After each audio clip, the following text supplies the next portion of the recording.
All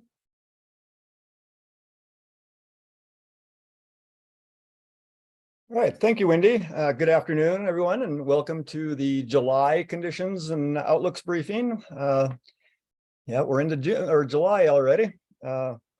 As Wendy said, I'm Tony Bergantino, Director of the Wyoming State Climate Office and the Water Resources Data System. And in addition to my office, this webinar is presented by the University of Wyoming Extension and USDA Northern Plains Climate Hub, US Geological Survey, the Wyoming State Engineers Office, the National Weather Service in Riverton, and the Bureau of Land Management.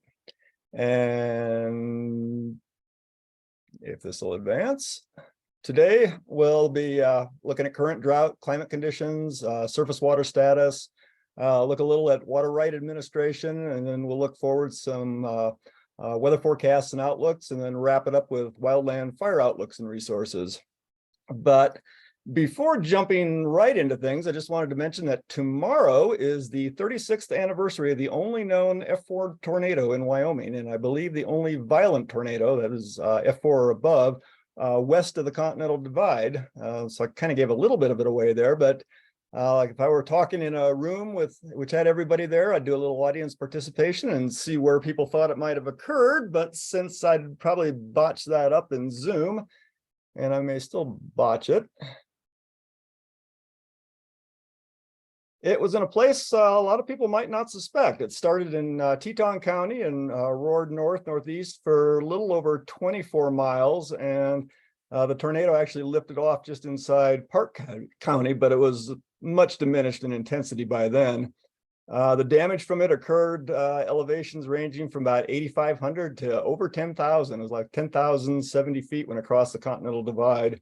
And for a while, it held the record as the highest elevation tornado, which has since been superseded, but it is still the highest elevation violent or F4 or above tornado. There were no fatalities or even injuries, but there was an estimated about 1 million trees or more taken out by it. And the damage was surveyed by none other than Dr. Ted Fujita, whose name you might recognize from the Fujita scale. The F in F4 or EF4 comes from his name. The track shown here was taken from the storm events database at the National Center for Environmental Information, but I don't think they're correct. I've seen Dr. Fujita's survey maps, and they show a path bearing a little bit more northeast, and then going into the park. Ironically, Dr. Fujita had planned to come back and do further damage assessment on this one on the downed trees, but we all probably remember what happened in Yellowstone in 1988. Yep, the fires. So that kind of curtailed that. So again, just tomorrow is the 36th anniversary of Wyoming's only recorded F4 tornado. So now back to our regularly scheduled briefing. We'll go into the current drought monitor map, and this just came out this morning. It's valid through the 18th. The areas outlined in green, of which there's only green on this map, are areas where there have been improvements since the last webinar, and almost every area that had some drought level has improved. We're down to a little bit of D0 or abnormally dry down here in the east, and a larger area here in the west, punctuated by two small areas of D1 or moderate drought. This one area up here, that's the only area that's unchanged from the previous webinar, and unfortunately that area missed out a bit on the bulk of the precip over the last 2 weeks, so no further improvements have been made there. Moving on to timelines, here's our updated timeline showing the percentage of the state in each drought category since the beginning of 2000 through just Tuesday of this week. So the area of the state in actual drought conditions, those D1 to D4 categories that you see across the top, that area decreased by just under 16% since the last webinar. So we're down to a grand total of 0.4% of Wyoming experiencing actual drought conditions. Of course, that D0 or abnormally dry is not considered actual drought, but that heads up category. When you do include the D0s, 7.66, 7 2/3% of the state is affected, and that is the lowest amount statewide since the end of April of 2020. And you can keep track of the timeline each week. We generate it after the drought map comes out, and it's at the link at the lower left. And if you want to look at it down at the county level, you can do that too. And here's our zoom in going back to the start of 2020 to see a more detailed view of the latest drought period. Just over 92% of the state now has no D category at all. And the actual drought coverage, that D1 and above, is this infinitesimal little 0.4% down here. Looking at the 14-day total precipitation, shows this as a percentile. The green and blue to purple colors are areas that have had above median precip. And we've had some good coverage throughout the Northeast and central areas surrounded by gray or areas that receive around the median. Unfortunately, we have quite a bit of areas still in the yellow, orange, and red, at least at the 2-week period, that receive below median precip, and those are especially in the northwest and southwest, extending along the southern border over into Carbon County, as well as a few other locations in the central part of the state, and over in the Niobrara, Weston County area. The same map, but at 90 days or 3 months, we see a lot more of the above median areas, covering much of Wyoming, in fact. Although the northwest and then the Little Snake area down in southern Carbon County hasn't benefited as much from the recent precipitation as the other parts of the state have. This is the standardized precipitation index, or the shorter term being the SPI. They show the indices for 1 and 2 months across the top and 1 year on the lower right. Again, these indices are not actual precipitation values, but rather a way of comparing precipitation across areas that might have completely different precipitation regimes, but it gives you a sense of how an area might compare and what it's receiving. And really not a whole lot to say about them at this point, other than that they're showing wet periods back all the way, at least a year. We do have some emerging concerns down in that southern Carbon County area that I mentioned, and it started showing up in the last month plus. So that's going to be an area to keep an eye on. The area is appearing dry at 1 year. These little areas have all but disappeared in the shorter time frame, which indicates that as you get closer in time to the present, that the conditions have been improving. Here we have the average minimum temperatures over the last 2 weeks. On the upper right is the actual average minimum in terms of temperature, what you'd see on the thermometer. The warmer areas being in the Bighorn Basin, the Powder, and then large areas along the eastern border going down into the mid-50s. The Bighorns, Medbos, Sierra Madres in the west, northwest were cooler, lows mostly in the 30s to 40s. In terms of a departure from average down here on the lower left, if the cursor will move, the western areas along with the southeast were about 3 degrees or so above average, while the remainder was about 3 or so below average, except for some parts of Natrona and the northeast, and a little blob in there at going down to about 9 degrees below average. On the maximum temperature side of things, over the last 2 weeks, we have again on the upper left the actual temperatures, quite a bit of the areas in the upper 80s. That darker red that you see in the central parts, the southwest, over in Platte and Goshen counties. The remaining lower elevation areas were upper 70s or so, with the much higher elevation areas in the upper 60s and lower as for average daytime highs. In terms of a departure from the average down here on the lower left, southwest, northwest areas, about 3 degrees or so above average, while the rest of the southwestern 2/3 or so of the state was about 3 degrees below average. North and east was up to 6 degrees below, and then this area here, and if I can move over there, in Weston, Niobrara County was about 9 degrees below average, sort of like we were seeing on the for the minimums as well. Looking at soil moisture is much better than it has been for quite some time when we were looking at the span of period throughout this latest drought. But if you look at the comparison of this week on the right to what it was 2 weeks ago here on the left, you can see that things are worsening in the northwest, coming down here into the Sweetwater County area, and then this whole area here across the southern tier and a half of counties, starting to see some conditions degrading. A bit of improvement up here in the northwest though, so kind of a mixed bag. And now we will jump over to Aaron Fiaschetti with the USGS to give us an update on stream flow and other surface water conditions. Thanks, Tony. So here's a shot of the state of Wyoming. This is from our National Water Information Dashboard.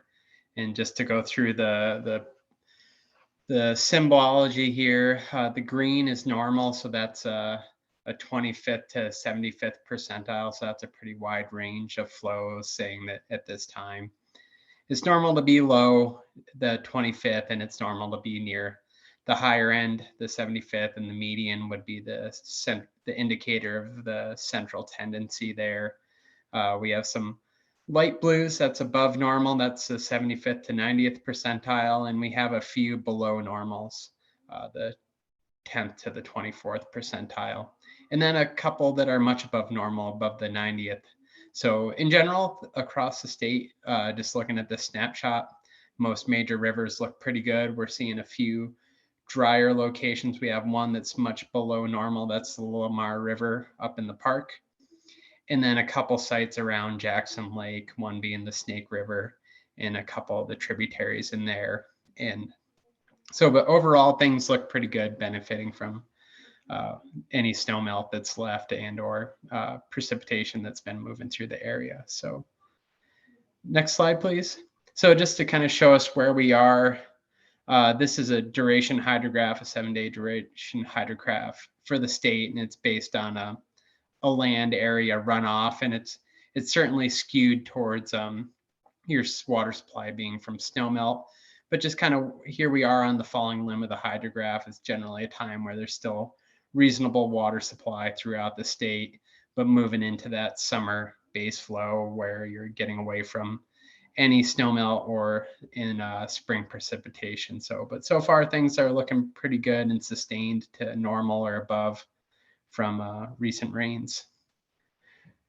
Moving on, so just kind of bouncing around the state to look at a few sites.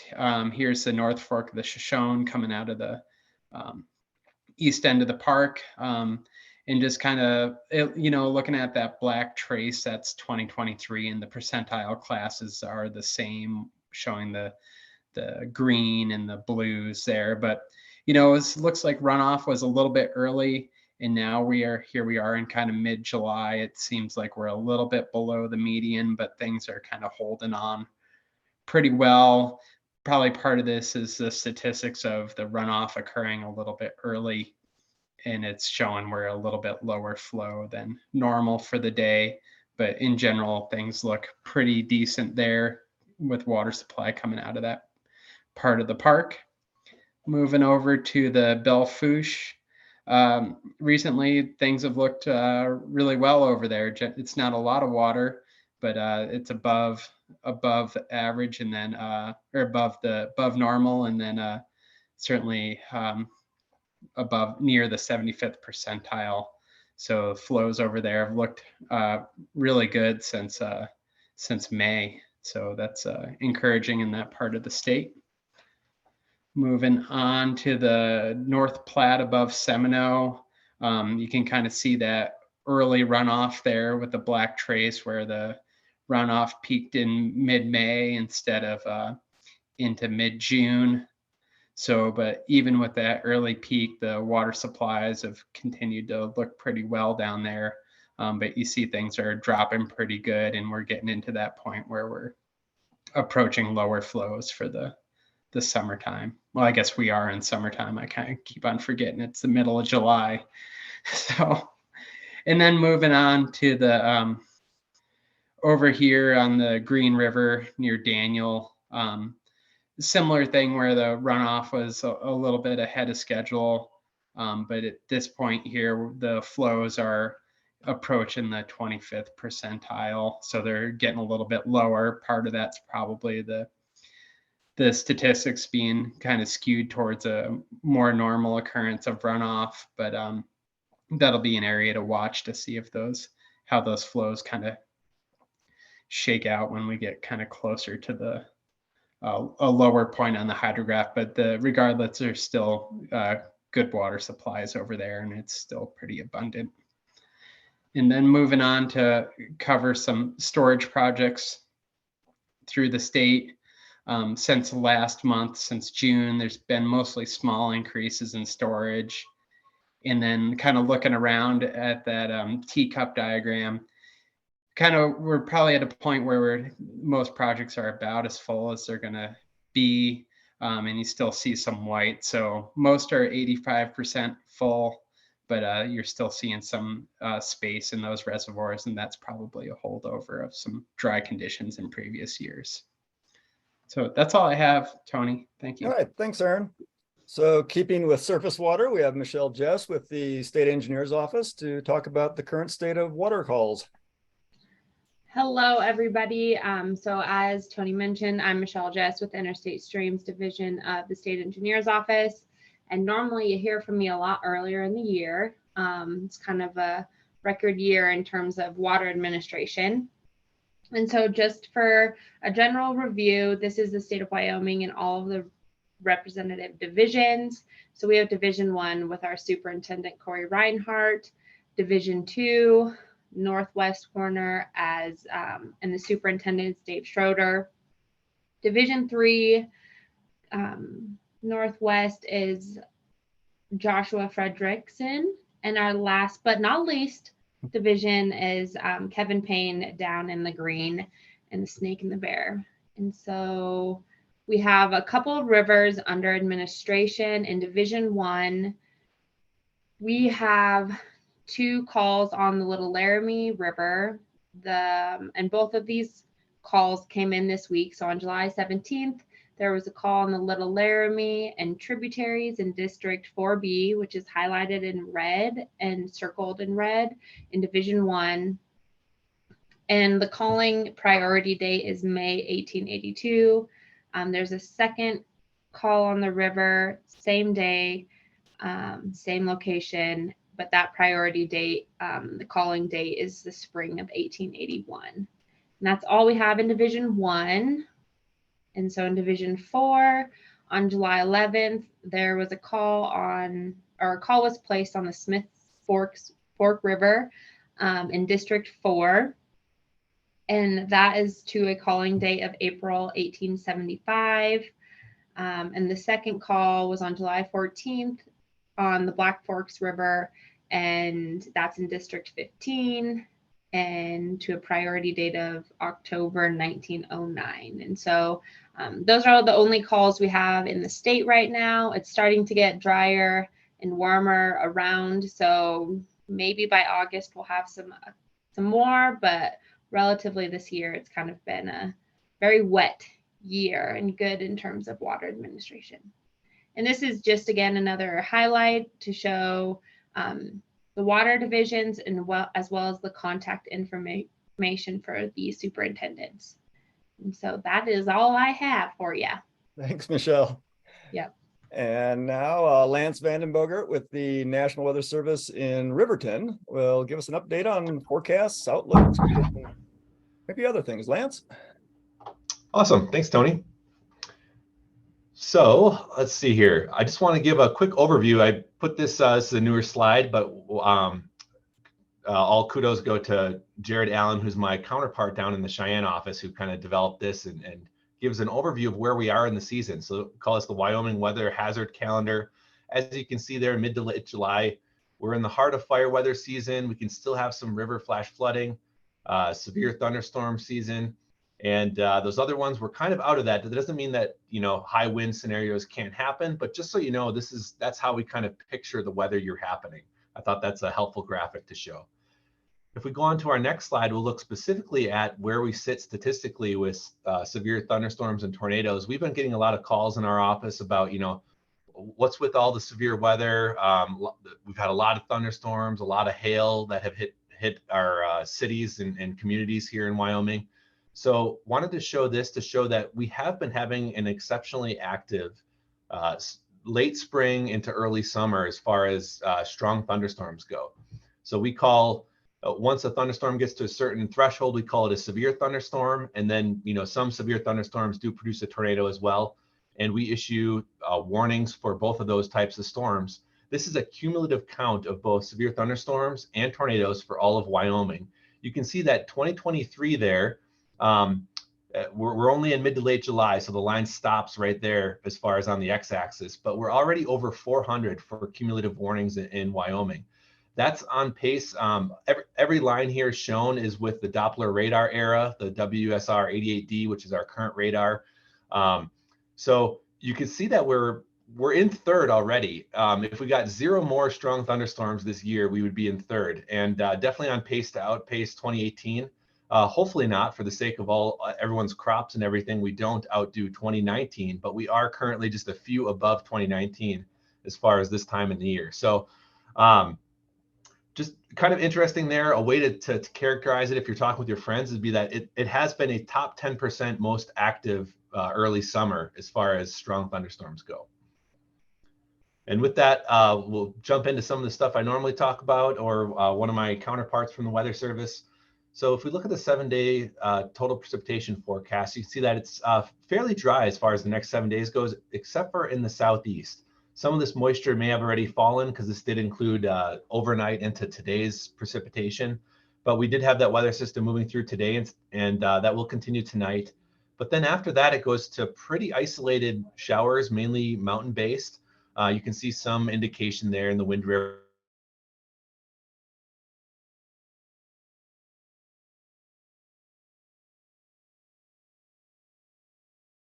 Sounds like we might have lost Lance's audio. Give him a second and see if he can get reconnected. River, the Absarokas, the Bighorns, a lot of our taller range. We are moving into a pretty dry looking pattern overall. The 10-day outlook, and just comparing precipitation wise to normal on my end. There it is. Okay.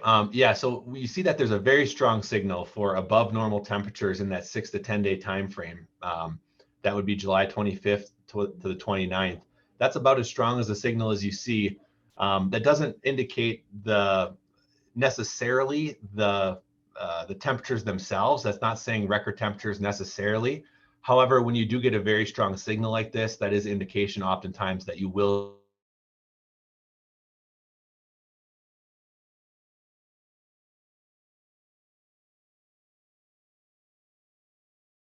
see those well above normal temperatures. And then as far as pattern for above or below normal climatology, forward a little bit and look at the 8 to 14 days, so the week after next, you can see that the temperature there, we do remain likely above normal. Not quite as strong as a signal as in the previous time frame, but a continued strong signal, especially across the eastern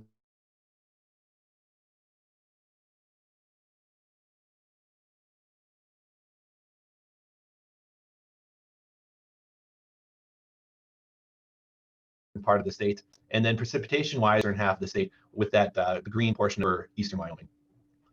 And then I do like to talk about the seasonal outlook here, even when it's not showing much, just to give a sense for what does the global climate pattern look like for the next 2 to 3 months or so. You can see that there is a corner of the state, the southwest corner, that does have a pretty good chance of being above normal even over that whole time frame, a 3-month time frame, which is fairly significant. When you move to the east, then you get towards equal chances, showing that climatology for places like Gillette, Sundance, even Cheyenne there is probably in the equal chances area. Climatology is the best forecast when we're looking at a 3-month average.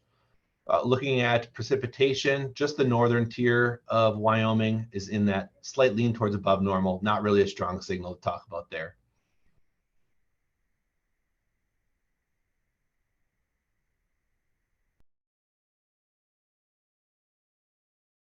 All right, thanks, Lance.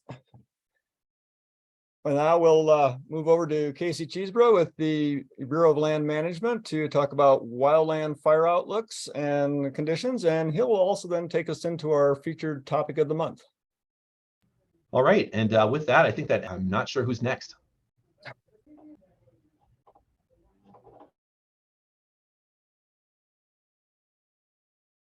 All right, good afternoon, everybody. We'll jump in, start with this slide. I just kind of leave this one in every month just to give folks that might be new to the webinar or folks that have been on before, but give kind of a refresher on some of the terms I'll be using here as we talk about some of the fire danger and the way we look at that. So relatively quickly. When we talk about fuel moistures, it's broken down really into live fuel moisture, which is obviously those fuels that are living, they're receiving moisture through their root systems and from the soils, as opposed to just from the air and the environment around them, like the dead fuel moistures. So with those live fuels, we're looking at things, seasonality based on just the species of vegetation, some things that uptake more moisture at different times of the year and then go dormant as we get later into the season, those types of things. And then with the dead fuel moisture, we do break it into 4 different size classes. So your 1 hour fuels would be your grasses, your very small twigs, those basically fuels that can dry out in 1 hour is kind of a simple way to think about it. 10-hour fuels being your small twigs, small branches that 1/4 to 1 inch diameter. Again, things that could dry out within 10 hours or so of dry weather. 100-hour fuels at 1 to 3 inch diameter. So your larger branches, maybe smaller, smaller tree trunks, smaller brush, those types of things. And then your 1,000-hour fuels being that 3 to 8 inches in diameter. So more of your logs, your down logs, down trees, those types of things. So that's going to play a lot bigger role in those forested fuel types. So all that to say that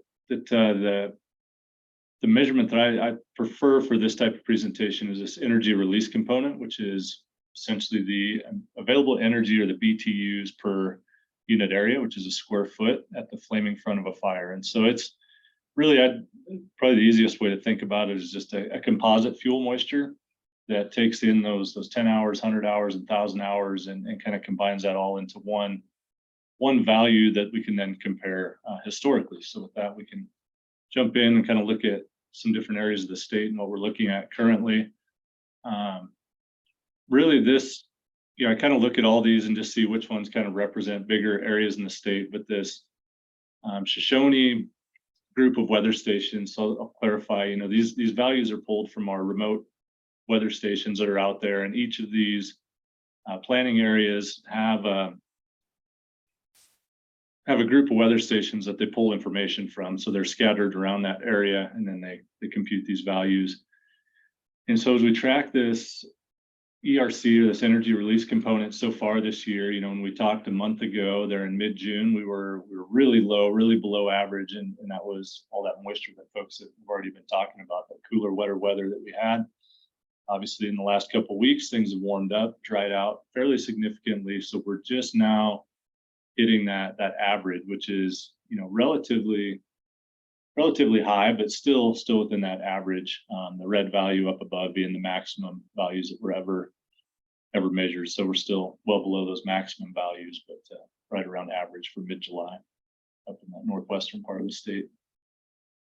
Go to the next one, Tony. So here's the 1,000-hour fuels, which would obviously be just an inverse essentially of the ERCs. It's a little bit smoother. It doesn't bounce around as much, but as those humidity values drop, obviously that's when we would see those ERC values go higher. And so just showing that those heavier dead fuels have been on a pretty significant trend of drying over the last month or so, and are just now starting to hit those or near those average values. And makes sense compared to that previous slide. So we can jump to that next one. Looking over into the Bighorn Mountains, just to really see a fairly similar pattern there in those ERCs, that really low, really below average back in June to just now starting to come up. Not really even that close to average yet, but definitely on the upswing here as we move along. I will point out a couple of the lines that are there.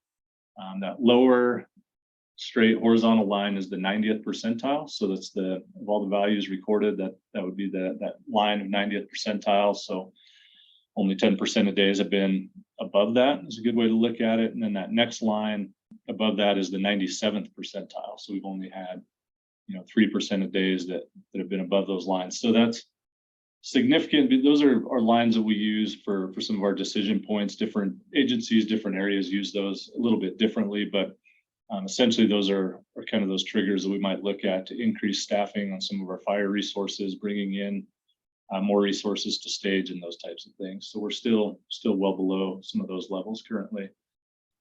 Going over to the picture on the right there, that's again just that 1,000-hour fuel moisture, and you can see it kind of just moving inverse of that ERC. So it's dropping down, still around that 15% range currently, which most folks wouldn't be too concerned about. We start getting closer to 10% or single digits. That's when we really start to perk our ears up as far as really active fires, and especially in those heavier fuel types.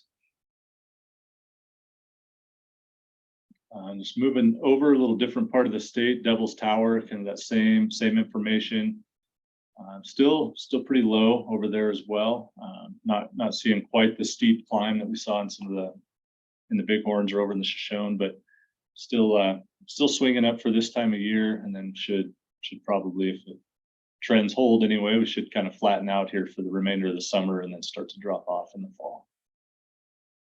Just for comparison, that same 1,000-hour fuel moisture graph over on the right side there. Next one. So where we're seeing, just going around the state, where we're seeing the higher ERC values currently are down in the North Route or the Medicine Bow. So looking at that Snowy Range, Sierra Madre area.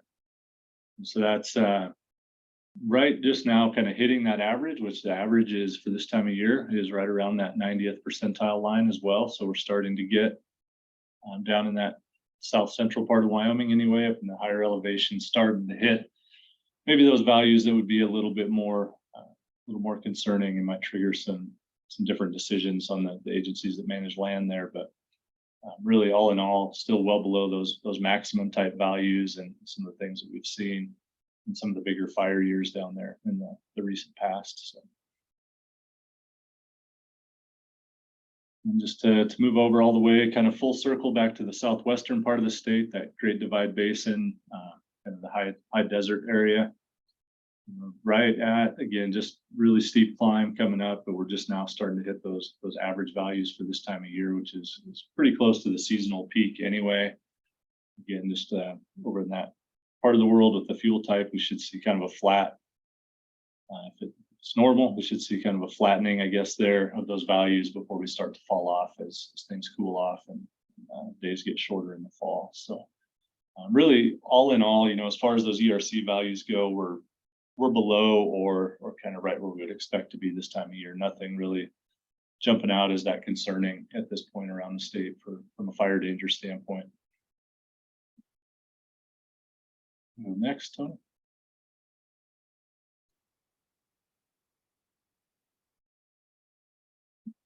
So just taking a little bit of a look nationally towards what we're expecting. So this is a product that comes out at the first of the month, which doesn't work great for the timing of this webinar because we're already a couple weeks outdated. But I think it's, at least from the conversations I've been hearing, still holding fairly accurate that in July we would see normal fire activity in a lot of those areas, especially in Wyoming down into Colorado.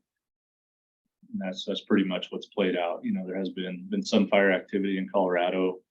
Starting to see a little bit more as far as initial attack in Wyoming, but fires that just aren't really growing or being that problematic yet. As we go into August, being, again, this is normal activity, which August in Wyoming is generally has some fire. So it definitely doesn't, just because it's not red doesn't mean we're not expecting any fires. We're just expecting normal fires for that time of year. And so Wyoming and Colorado, again, looking pretty good there. And really just that northwest up into western Montana and northern Idaho still kind of showing as the problem areas nationally, and that's really where the bulk of large fire activity is currently, is in those areas. And then if we go to the next one, we can just quickly look at September and October predictions as well. I'm really not seeing a lot of change in September, really kind of those same geographic areas, just staying hot and dry. And that's pretty normal for those areas. So nothing real concerning, I don't think, out there. As far as current fire activity in Wyoming, really not aware of any, haven't been made aware of any large fires really. We are starting to see some of the lower elevation, just initial attack pick up with the grasses and the shrubs starting to dry out a little bit, but overall things are fairly quiet and quiet nationally. So we're right now at a PL2 or a preparedness level 2, which is out of 5 on that national scale.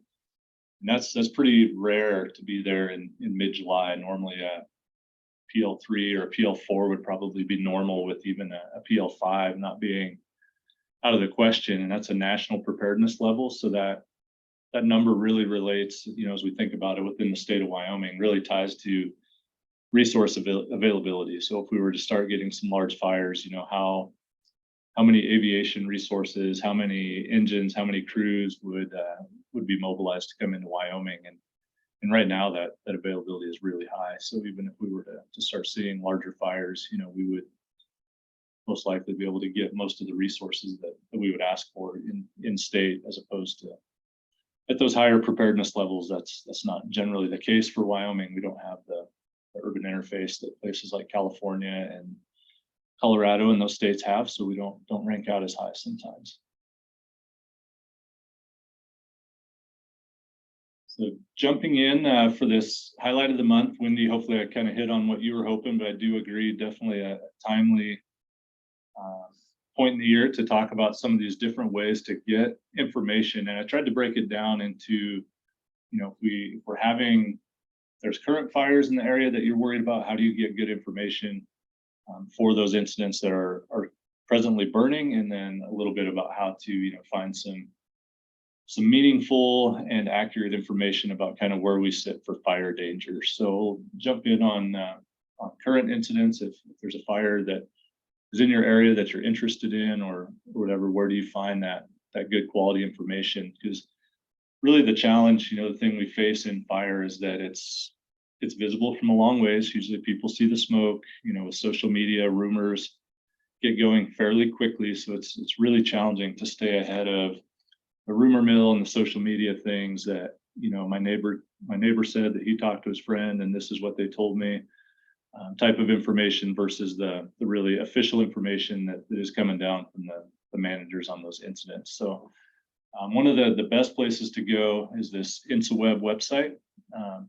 It's been kind of the standard for the last, 6 or 7 years at least for wildfire information. And so if there's an incident management team or an agency that's managing a large fire, this is the site that they're going to populate as kind of a standard business practice. And this little map down below, it's just a screenshot, but that's format. If you go to the InsaWeb homepage, you would see, and then each of those dots is either a wildfire or a prescribed fire, which you could click on to get more information. And so that screenshot on the right is just an example of, once you're in there, what you would be seeing. This Spring Creek fire was just recently burning in Colorado, so you're going to get kind of an incident highlight, some real focus on closures, evacuations, flight restrictions for aviation folks. And then those tabs up above, you see there with news, maps, closures, photos, videos. Those are all on a larger incident. Probably all of those are going to have some different products in there. The videos have been used very heavily recently to, just video a briefing and then put it out there on this InsaWeb website so that the public can go in and see what firefighters are talking about for that day or that operational period on the fire. So that's a good way to get some good info. Those maps are usually updated daily, and then important announcements, those types of things are there. So really a pretty robust website, and kind of let's say the authoritative place to go get official information when there's a fire in your area. Usually with good links like there is down below, and this one as well, to take you to some of those other places. So you can go to the next one, Tony. So another one really heavily used is kind of a standard, is just is Facebook, right? So this makes good sense. Probably the biggest benefit with Facebook is people are already pretty familiar with it, and they can use it on mobile devices. So that's, if you're in a dynamic situation with a fire in your area and you're not sitting at a laptop or a desktop computer to pull up InsaWeb, this works really well for folks to access maps and those types of things. So with that, one of the other strong points with Facebook is it is a good place to ask questions. So if you're not getting the information that you want, you have some questions, obviously professional and respectful, those types of things, feel free to put those in on these website, or on these Facebook pages, and generally somebody in that public information realm will reach back out with a comment or an answer. So Some of the same content you're going to see here: maps, videos, photos, those types of things of the fire. And then really a good place to make sure that you're notified of any public meetings or anything like that they may be hosting as well. So as those things get planned, they're going to post those on these Facebook pages. So Wendy had a good question before the webinar started. It's gone back and forth over the years, but kind of the standard now is that when an agency or an incident management team come in to manage one of these fires, they're going to create kind of an official page for that, specific to that fire, and that just helps keep things a little bit cleaner.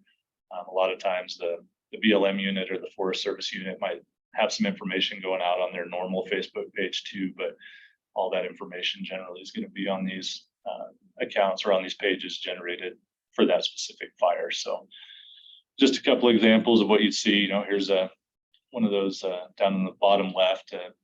If you were to be at the Facebook page and click on this, that would be a video of a briefing there of going over the map and talking about the different operations on the fire.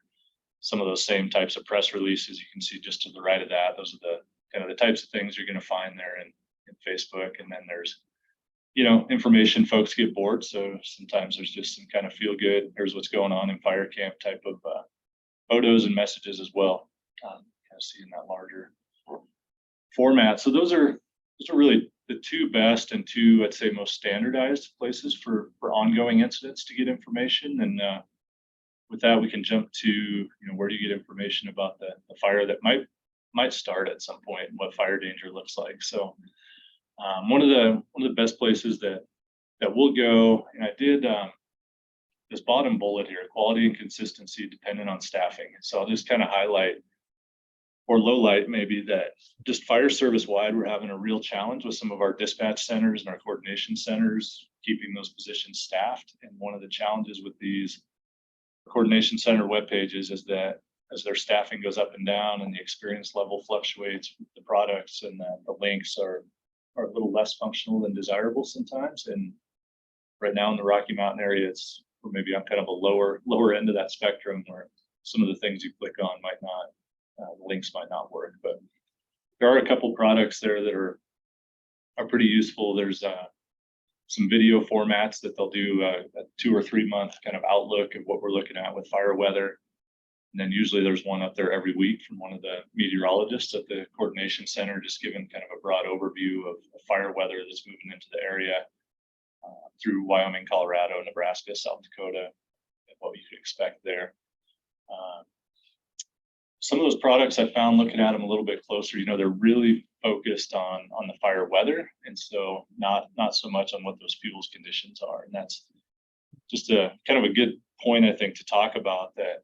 That's one of the challenges with our positions, I guess, on the fire management side is everybody knows what hot, dry, and windy weather looks like as it comes in, but if your fuels aren't receptive to burn, it's not that confusing not that conducive to active burning, and so it might not be that concerning to us. And sometimes people get confused, but it's just really a challenge to pull all that information together to give a quick snapshot of really what the fire danger is on that particular day, based on the weather and fuels. But let's see if I think the next page, Tony, I forget now, but I think, yeah, it does go in a little bit further. So here's one of those, that fire weather outlook here. So it's very, very heavy based on weather, which is this map, those red areas. So this would be for today, this one was going out to Saturday, so it was a little bit more interesting. So as folks were talking about earlier, as we look to dry out again after this current weather system moves out, the red areas those areas are lower relative humidities, so 11 to 20% humidities. And then really the size of the arrows, if you were to zoom in, you can see kind of the different wind speeds, and those are what's forecast for 3 p.m. on that day, which is kind of that peak of the burning period. So at the hottest, driest part of the day, what kind of winds could we expect? And then the temperatures, if you zoom in, are kind of dropped in there in big green letters. So that's a good snapshot of really what that fire weather danger looks like. But again, it doesn't really consider fuels, right? And so those ERCs and those things that I cover each month would kind of be the other side of that picture, which is what do the fuels conditions look like? So here you would see come Saturday, a hot, dry, windy day. It looks like around a good part of the state, a lot of red and yellow. But looking at those ERCs and those fuels conditions, we're not really at those critical levels yet. So it could certainly move fires around, but it wouldn't be overly concerning to us at that point, even though the map tends to look a little bit alarming. It's just one of those limitations that it's very weather based. But yeah, a lot of good products on that Rocky Mountain Area Coordination Center through those web pages. So that's a good spot to go look. Go to that next slide, Tony.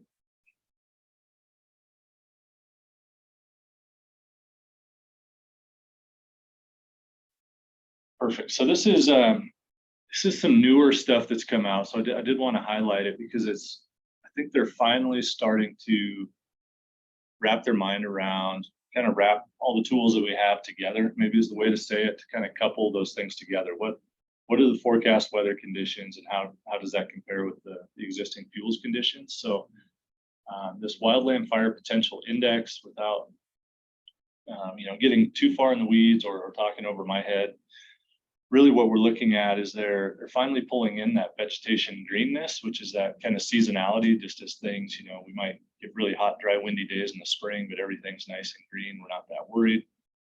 And so it is pulling in that greenness, which is a huge thing, especially in our grasses and shrubs, on how well those things will burn. It is pulling in some of the fuel moisture and then adding that, compiling that in with wind speed, rain, and temperature to really give kind of a one-stop shop of what fire danger might look like on a given day. Again, combining weather and fuels conditions. So this NDVI, this has been a newer tool, normalized difference vegetation index, and really it's really oversimplified, I'm sure, but it's taking what those current greenness values are and comparing them to those historical values. So it gives us kind of that snapshot that are things greener than normal for this time of year, or are they less green, right, or maybe more dry, or tending more towards a dead fuel at this time. And so that's kind of a newer tool that we're starting to see pop into a lot more of these products and adding a lot of value, I think, to them. So I think I've hit on, just to highlight some of those challenges. I've talked kind of at length on it a little bit already, but we're just trying to staffing and those types of things fluctuate, trying to standardize and automate some of these processes with newer technology, newer tools. But they still take a pretty strong human input, so red flag warnings are a prime example of that weather and fuels combination, and how do we mix the two. And so currently what we've got right now, the process is the Weather Service, they're looking at weather. So hot, dry, windy weather is coming in, it meets all the triggers for a red flag warning. They're not going to issue that red flag warning unless somebody, say in my position, have gone in and said that our fuels conditions are also critical, because we don't want a red flag warning, when there's snow on the ground or something silly that just doesn't look good for everybody, because the public knows obviously we're not going to have fires that day. So we try to make sure that the weather and fuels are integrated into those types of warnings, and so that really is an accurate picture of fire danger. But really the remote sensing and just increased ability to interpret data and compute data is really what's starting to bring us products, I think, like this Wildland Fire Potential Index. We're just finally getting there. I think the technology that's there to really paint a good picture for everybody. I go back just 10 years in my career, not that long ago, we were having to go out and manually enter whether there was snow at these weather stations, because that impacts fuel moisture. Every year we would have to go out and monitor when green up was happening. And those are all things that are starting to happen with automated processes. So it is getting better. Hopefully these are starting to be better products that are easier to interpret, where just the general public can look at it and get a good snapshot. But they're pretty recent developments. So yeah, I think with the time, that's kind of what I have on those sites. I'd be happy to answer any questions there at the end as well. All right. Thanks, Casey. Some very, very useful information there. And so with that, I'd again thank you, Casey, and Aaron Fiaschetti, Michelle Jess, Lance Vandenbogart, and of course Wendy Kelly, who will now bring us over into the question and answer phase. All right, great. Thanks again. And thanks to all the presenters, as Tony said, and thanks to himself and all of you for joining us today. And I will open up to see what questions came in, and then we'll start the question and answer portion.